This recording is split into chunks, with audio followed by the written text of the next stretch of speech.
இந்த பணப்பொட்டி வாரம் அப்படின்றது வந்து பார்த்தீங்கன்னா, பணம் எடுக்காம இருக்க அதில் இருக்கக்கூடிய பணம் சேர்ற மாதிரி தான் இது வரைக்கும் சீசனில் நம்ம பார்த்துட்டு இருந்தோம். போன சீசனில் தான் வேறு மாதிரி மாற்றி அமைச்சிருந்தாங்க. ஆனால் இந்த சீசன் வந்து பார்த்தீங்கன்னா, உள்ளே இருக்கவங்க யாருமே சரியாக விளையாடல. இவங்களுக்கு என்னத்த பணத்தை லட்சமாக கொட்டுறது, இவங்க என்ன சேர்க்குறாங்க அப்படின்னு பார்க்கலாம் அப்படின்ட்டு தான் முதல் டாஸ்கில் வந்து பார்த்தீங்கன்னா 1,75,000 எடுத்திருப்பாங்க. இப்போ 2வது டாஸ்கில் மொத்தமாக 20,000 தான் எடுத்திருப்பாங்க. 3வது டாஸ்கில் வந்து பார்த்தீங்கன்னா ஒரு 1,30,000 கிட்ட எடுத்திருக்காங்க. மொத்தமாக வந்து பார்த்தீங்கன்னா 3,30,000 மட்டும்தான் இப்போ பொட்டியில் சேர்ந்துருக்கே. பிக் பாஸை சொல்லிட்டாரு, யாராவது பொட்டி எடுத்துகிட்டு போகணும் அப்படின்னு நினைக்கிறவங்க தாராளமாக எடுத்துகிட்டு போங்க அப்படின்னு சொல்லிட்டு.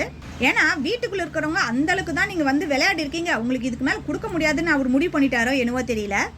அடுத்து வீட்டுக்குள்ளே ரீஎன்ட்ரி கொடுத்தது திவாகர், பிரவீன் காந்தி, இவங்க 2 பேருமே உள்ளே வந்திருந்தாங்க. திவாகர் உள்ளே வந்துட்டு தேவையில்லாமல் வெளியே நடந்த விஷயத்தெல்லாம் சொல்லும்போது பிக் பாஸே ஒரு எச்சரிக்கை கொடுத்துட்டாரு.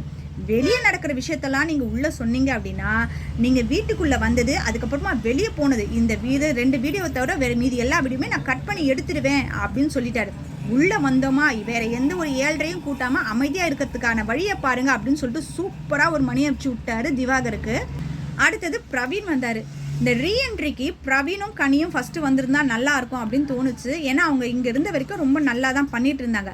ஆனால் இப்போ ரீஎன்ட்ரி கொடுக்கும்போது பிரவீன் வந்து பார்த்தீங்கன்னா, வியானா பண்ணதெல்லாம் தப்பு அப்படின்னு சொல்லிட்டு கொஞ்ச நேரத்துக்கலாமே வீட்டில் இருக்கவங்க பண்ணதெல்லாம் ரொம்ப ரொம்ப தப்பு, உங்களோட வன்மத்தெல்லாம் நீங்கள் கக்குறீங்க அப்படின்னு சொல்லிட்டு அவரும் அதே மாதிரி பேச ஆரம்பிச்சிட்டாரு.